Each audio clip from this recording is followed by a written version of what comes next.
amiga, tara luto tayo ng Spanish sardines pasta. Ayan, yung mga ingredients natin. Garlic, tomato, onion, and calamansi. Ito yung sardines. Ito yung sabaw niya. Ihiwalay natin. Tapos, pakulo na tayo ng water.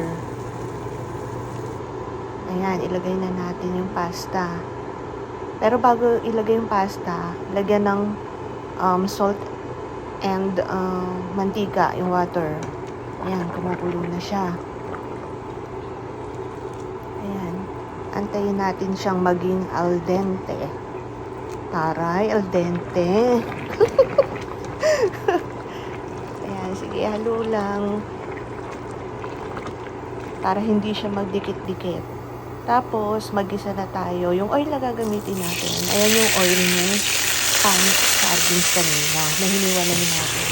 Unahin natin yung onion. Ayan. Ibisa natin yung onion. Susunod natin yung tomato. Antayin lang natin na lumabas yung kaluluwa ng tomato.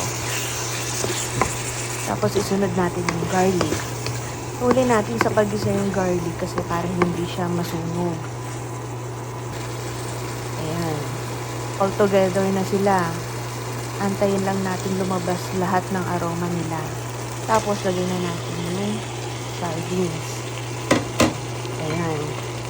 Pagkalagay ng sardines, hati-hatiin lang natin hanggang sa maging giniling siya. Charot. Tapos, lagay natin yung natirang sabaw para at least may lasa siya. Okay? Tapos, haluin lang natin siya ulit.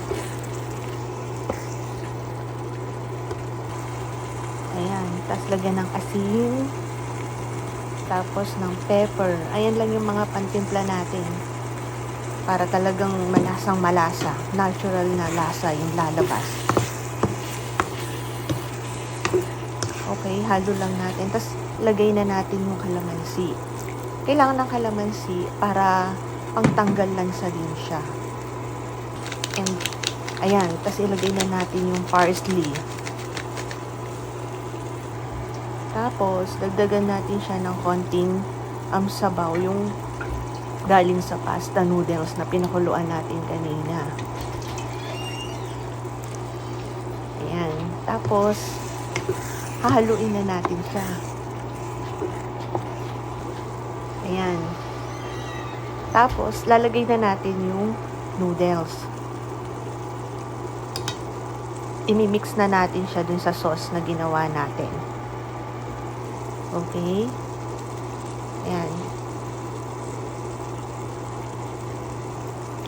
Tapos, ayan. Imimix na natin siya all together. Hanggang sa kumalat lahat ng sauce dun sa pasta noodles na nilagay natin. Charan! Ayan, luto na. Ayan na ang finished product.